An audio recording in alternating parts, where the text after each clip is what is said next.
Good day! Latest update tayo ngayon sa PVL 2026 dahil nga ibibigay natin ang latest team standings. Valid hanggang February 4 hanggang February 5, 2026. Siyempre ibibigay natin ang game result kahapon. Konting review ng game, sino nga ba talaga ang naghalimaw? Siyempre latest game schedule na magaganap sa February 5, 2026. Hindi nyo palampasin ito dahil nga ang maghaharap-harap ay mga veterans team at malalakas na team. Kagaya na lamang ng Creamline, Chocomucho, PLDT at Signal. Siyempre ibibigay natin ang game schedule nila, time, saan magaganap, saan mapapanood at iba pang mga latest updates. Kaya tapusin nyo ang video at isa pa latest. Setter ng ating national team sa men's volleyball na si Rita Mar, may bagong team na. Import ang lolo nyo sa ang bansa at syempre atin yan itatapi. Rosemary Vargas na alam naman natin na mukhang nagka-injured o di naman kaya dinala sa ospital, okay na at nasa training.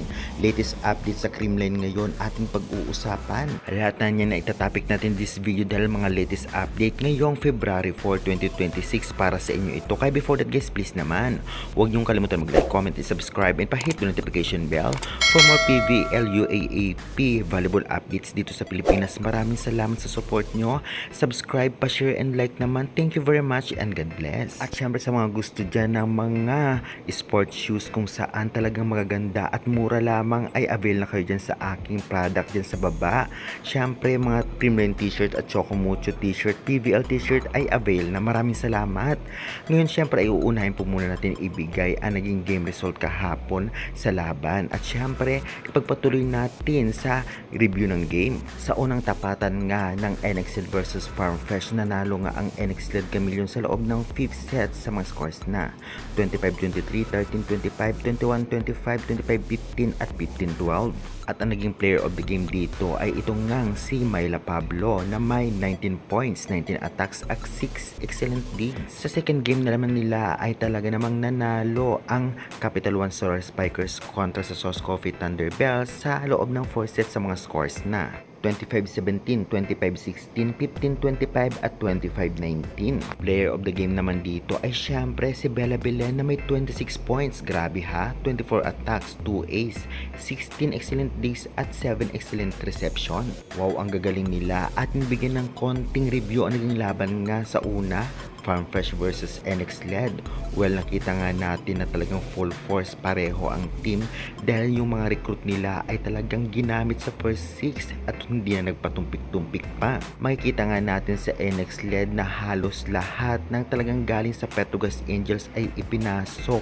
Siyempre yung malalakas na players para naman maipanalo agad ang first game nila na talaga namang natupad naman. Ngunit hindi basta-basta rin nagpahuli o nagpatalo agad ang Farm Fresh Foxes dahil nga pinasok din sina Ara Galang, Tubino, Maylin Paat at iba pa na talaga namang pinahirapan ang NX LED kahit alam naman nating malakas sila ngayon dahil nga galing sa Petrogas ang karamihan sa player na nasa first 6.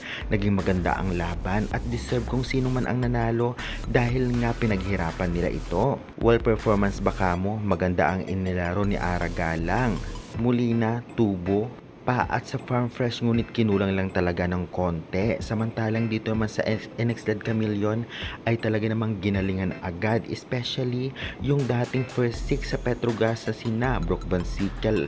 Syempre nandyan rin si MJ Phillips at hindi lang yan, si Myla Pablo na alam naman nating veterans at malakas.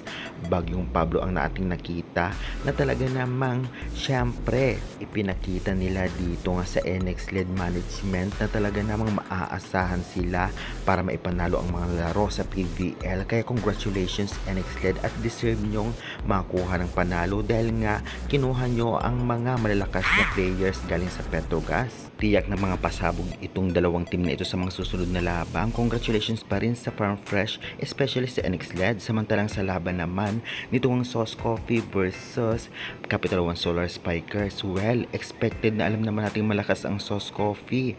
Ngunit talaga namang lang dahil sa recruit nitong ang Capital One ay talagang parang nag-boost yung confidence nila. Muntikan pa nga lang umabot sa 5th sets dahil alam naman natin sanay ang Sauce Coffee sa mga 5th sets na laro. Ngunit hindi na pumayag dito, especially si Bella Belen na talaga namang ginanahan sa 4th sets, hindi na pinapunta sa 5th sets at baka matalo pa sila. Grabe ang kanyang performance.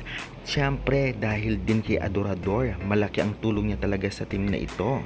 Sa Capital One, kaya naman syempre talagang congratulations na masasabi natin. While malakas pa rin ang Sauce Coffee kahit papano medyo kinulang lang sila ngayon dahil sa pagkawala ni Miner ay talagang parang nangapa konti sa blockings, ngunit okay pa naman. Si Mundonyado pa rin ang first setter at talagang pahinga pa rin si Saet. Mali na din sa mga susunod na laban ay talagang gamitin na yung mga veterans player na recruit nila. Kaya congratulations dahil maganda ang inilaro ng both teams. Tiyak na talagang gaganahan tayo manood sa mga susunod na laban. Hanggang dyan muna po ang ating update at review dito nga sa dalawang team na itong Sauce Coffee at Capital One. Ngayon naman syempre, talaga namang inaantay nyo ba ang latest team standing ngayon? As of February 4 hanggang February 5, 2026, narito po ang mga teams na nangunguna. Well, nangunguna nga ang Signal na may 1-0 Chocomucho. Capital One, NX LED na may mga panalo na at wala pang talo. Samantalang may mga talo naman Farm Fresh, Sauce Coffee, Akari Chargers at Galleries. Samantalang wala pang laro ang Creamline at PLDT na talaga namang magkakaroon ng laro sa ating ibibigay na schedule ngayong February 5, 2026. Kaya syempre, huwag na tayo magpatumpik-tumpik pa. Atin ang ibigay ang game schedule ngayong February 5, 2026 sa PVL AFC 2026 Prelim. Una nga magtatapatan sa February 5 na magaganap sa Fail All Eco Oil Center, Chocomucho Flying Titans versus Signal Super Spikers 4 PM. Syempre, susundan ito 6:30 PM. Laban naman ng Creamline Cool Smashers versus PLDT High Speed Hitters. Well, venue pa rin sa Phil All Eco Oil Center. At kung magtatanong kayo saan ba mapapanood po nyo ito sa mga sumusunod na ating ibibigay. Pilipinas Live Signal application. Ngunit may mga bayad ito. Minsan may free sila, minsan wala. Check nyo na lamang. At meron din po sa One Sports pa sa cable. At may free sa PVL.ph Live basta may load kayo. Ayun na nga guys, na ibigay natin ang mga latest update. Syempre ngayon naman ay pag-uusapan natin ang Creamline latest update dahil nga itong ang si Rosemary Vargas ay nakitaan natin na mukhang injured at nasa ospital at ngayon okay na dahil nasa training na. As of now, puspusan ang training ng Creamline na alam naman nating malalakas ang kanilang makakaharap, especially sa unang laban sa PLDT. Kaya wag na magpatumpik-tumpik pa at nakaka-excite kung sino nga ba ang gagawing first six. Gawin kayang Bangko si Valdez? Well, talagang palaisipan ang lahat. Well, gawin kayang first six sina Pons, Gemma, syempre si Tots or MG, talagang aabangan natin yan. Kaya good luck na lamang. Syempre guys, ngayon naman ay pag-usapan natin dahil nga maglalaro abroad ang isa sa mga magaling na setter ng Alas Pilipinas Men's National Team natin na si Owa Ritamar. Talagang magiging import siya sa Cambodia. Kaya syempre, suportahan natin siya dahil alam naman natin lalo pa magpapalakas sa kanya bilang experience. Kaya good luck na lamang, Owa Ritamar, and congratulations. Kaya guys, nandiyan muna po ang ating update for today. Mag-subscribe na kayo dahil bukas magbibigay ako ng preview games na magiging laban ng Creamline, syempre ng Chocomucho, PLDT, at syempre ng Signal. Kaya good luck na lamang and thank you very much for support.